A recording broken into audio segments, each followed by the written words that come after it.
This show is part of OnePlace, a daily network of focused briefings across the stories people follow most. Welcome to our daily roundup. We have a lot of ground to cover today, from geopolitical tensions affecting your wallet to major shifts in the corporate and medical worlds. Let's get started. Oil prices hit their highest levels since 2022 today. Iran mocks the U.S. as crude prices skyrocket further. China's factories ramp up production despite the global conflict. Tech giants report massive profits fueled by AI infrastructure. Jerome Powell remains at the Fed despite political pressure. Thousands of jobs are lost as restaurant chains close. A young man's cancer diagnosis highlights rising health risks. New EU border systems cause massive travel nightmare queues. First, the oil market. The global energy market is in a state of high alert as benchmark Brent crude oil prices have surged past $126 a barrel. This is the highest level we have seen since the initial shock of Russia's invasion of Ukraine back in 2022. The primary driver here is the escalating tension between the United States and Iran. Reports indicate that President Donald Trump is preparing for a potential escalation of military action, which has effectively dashed any immediate hopes for a diplomatic resolution. This geopolitical friction has led to the breakdown of peace talks and the continued closure of the crucial Strait of Hormuz shipping route, which is a vital artery for global oil supplies. The economic ripple effects are already being felt across the globe. While Asian markets saw significant falls, London's FTSE 100 actually managed to rise slightly, bucking the trend. However, the real concern for most people is what this means for inflation and the cost of living. Analysts are warning that if this conflict continues, we will see a sharp increase in petrol prices and freight costs, which will inevitably feed into higher prices for consumer goods. The Bank of England is currently monitoring the situation closely. While they were expected to keep interest rates on hold, this sudden energy shock has put a potential rate hike back on the table to combat the looming threat of persistent inflation in the United Kingdom. Now, to Iran's response. In a bold and provocative move, Iranian officials have openly mocked the rising oil prices, suggesting that the cost of crude could soon reach $140 per barrel. Mohammad Bagher Ghalibaf, the Speaker of Iran's parliament, dismissed President Trump's threats of military strikes on Iranian oil infrastructure as junk advice. He specifically targeted U.S. Treasury Secretary Scott Bessent, claiming that the American administration's mindset is the real issue. Iran seems to be leaning into the leverage they hold over the Strait of Hormuz, even suggesting they could live-stream their oil wells to prove they remain operational, despite the U.S. naval blockade. This defiance signals a very difficult path forward for any future diplomatic negotiations between the two nations. Meanwhile, the U.S. is looking to build an international coalition to restore freedom of navigation in the region. President Trump has had a complicated relationship with allies on this front, previously calling them cowards for not helping, yet also claiming he doesn't need NATO's assistance. Britain and France are already working on a multinational plan to reopen the strait, but they are emphasizing the need for a sustainable ceasefire first. Trump, however, appears to be moving toward more aggressive military options, with briefings scheduled to discuss potential strikes. As the U.S. maintains its blockade and Iran refuses to negotiate under such pressure, the energy markets remain incredibly volatile, with Brent crude already jumping over 6% in just a single day of trading. Next, looking at China. Despite the chaos in the Middle East, China's manufacturing sector is showing surprising resilience. Factories there increased production for a second consecutive month in April. This surge is largely driven by exporters who are trying to ship goods early, fearing that the ongoing Iran war will continue to drive up shipping and energy costs. The official Purchasing Managers Index stayed above the 50-point mark, which indicates growth rather than contraction. This is a significant data point because domestic demand in China has been relatively weak lately. By ramping up export orders to their highest level in 2 years, Chinese firms are attempting to get ahead of the global supply chain disruptions that many economists fear are just beginning to take hold. Over in Europe, the German economy also provided a bit of a surprise by growing 0.3% in the first quarter, This defied expectations of a downturn, but experts warn that this momentum might be fragile.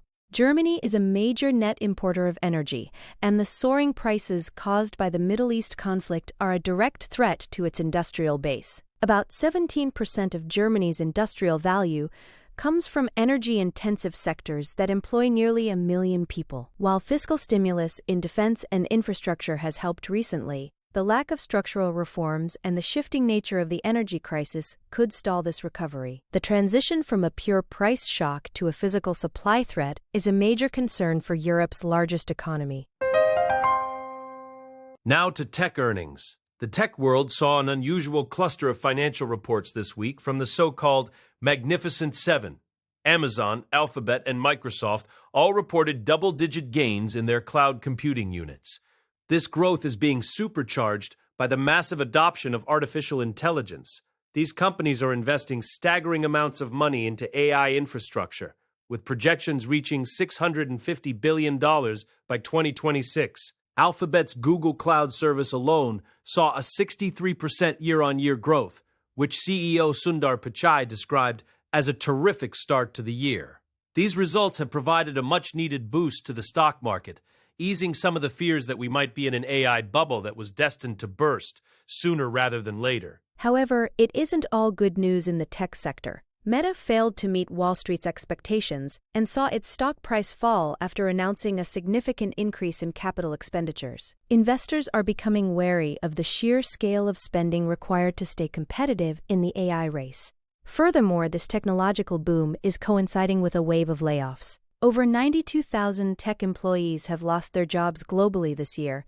Companies like Microsoft and Meta have explicitly linked these cuts to their need to offset the massive investments they are making in AI. It creates a stark contrast where corporate profits and infrastructure spending are hitting record highs, while the actual workforce is being trimmed down to fund these new digital frontiers. Next, the Federal Reserve. Federal Reserve Chair Jerome Powell has made the controversial decision to remain on the central bank's rate-setting board even after his term as chair ends this May. This move is seen as a direct signal of the Fed's desire to maintain independence, despite intense political pressure from the White House. President Trump has been vocal in his demands for interest rate cuts, but the Fed board recently chose to leave rates unchanged for the third time this year. Powell emphasized that his decisions are guided by the best interests of the institution and the public, rather than political influence. He noted that recent events, including investigations into Fed renovations and global economic uncertainty, have left him with no choice but to stay and see things through. The Fed's decision to hold rates steady comes at a time of elevated inflation and slow job growth, further complicated by the rising energy prices we discussed earlier. While the board was mostly unified, there is growing dissent, with some members disagreeing on the timing of future rate cuts. Meanwhile, the Senate is moving toward confirming Kevin Warsh as the new chair. Warsh is widely expected to be more aligned with Trump's preference for lower rates. This creates a fascinating dynamic where Powell will still be on the board as a governor until 2028, potentially acting as a counterweight to a more politically amenable leadership. The struggle for the Fed's soul is happening right as the global economy faces these significant energy and inflation headwinds.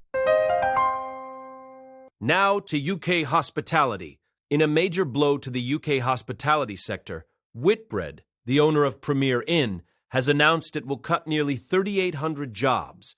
The company is planning to shut down its remaining Beefeater and Brewers Fayre restaurants as part of a massive shift in its business strategy. These restaurants, which are often located right next to Premier Inn hotels, have been underperforming. Whitbread plans to convert these spaces into more hotel rooms, which they believe will be more profitable. This decision comes after the company faced higher costs from recent budget tax policies and pressure from a U.S. activist investor, Corvex Management, which has taken a significant stake in the company. It marks the end of an era for these well-known British dining brands. The scale of the cuts represents about 12% of Whitbread's workforce in the UK and Ireland. While the company says it hopes to find alternative roles for a significant proportion of the affected staff, the move highlights the intense pressure on the casual dining sector. Rising wage bills, food prices, and changes in business rates have made it difficult for these traditional restaurant models to survive. By selling and leasing back £1.5 billion worth of property, Whitbread is trying to free up capital to fund future growth in its hotel business. It is a clear sign that even major players are having to make radical changes to their business models to stay competitive in a high-cost economic environment. Next, a health warning. A sobering story has emerged about the rising rates of colon cancer in young people. Josh Vintner Jackson, a 29-year-old marathon runner, was repeatedly told by doctors that his symptoms were just constipation and nothing to worry about. Despite his active lifestyle and healthy diet, his condition worsened until he could no longer sleep and his abdomen became severely inflamed. It wasn't until a third visit to urgent care and a CT scan that a golf ball-sized tumor was discovered blocking his colon. He ended up needing urgent surgery to remove 15 inches of his colon and several cancerous lymph nodes. He was eventually diagnosed with stage 3 colon cancer, a diagnosis that came far later than it should have due to the initial dismissals. This case is part of a worrying trend where colon cancer has been rising in people under 50 since the 1990s. It is now the deadliest cancer for this age group. One of the biggest challenges is that young patients are often diagnosed at later stages because both they and their doctors don't expect cancer in someone so young. Symptoms like persistent constipation or abdominal pain are frequently misattributed to less serious issues. Josh's experience serves as a critical reminder for individuals to advocate for their own health and for medical professionals to take these symptoms seriously, even in patients who appear to be in peak physical condition. Early detection remains the most vital factor in successfully treating this increasingly common disease. Finally, European travel delays. Travelers heading to Europe are facing what many are describing as a nightmare at the borders. The new EU Entry-Exit System, or EES, has officially come into effect across 25 of the 27 EU states. This system requires digital registration, including fingerprints, for non-EU travelers. However, the rollout has been plagued by massive delays, with some passengers waiting up to 3 hours at border checks. There have been widespread reports of kiosks not accepting fingerprints and a general lack of staff to assist with the new process. For many, these delays have resulted in missed flights and significant extra costs for new tickets and accommodation. One traveler reported being out of pocket by over £2,000 after missing a flight from Copenhagen due to these queues. The frustration is compounded by a lack of clear guidance at the airports.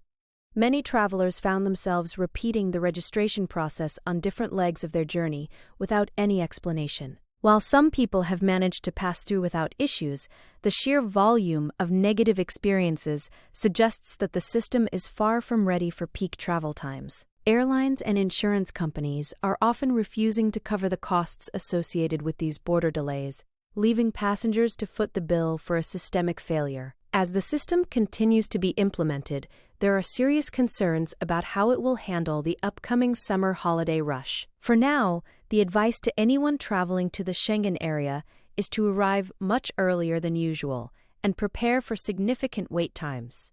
That's our look at the day's top stories. Thanks for joining us for this briefing. We'll be back tomorrow with more updates on the news that matters most to you.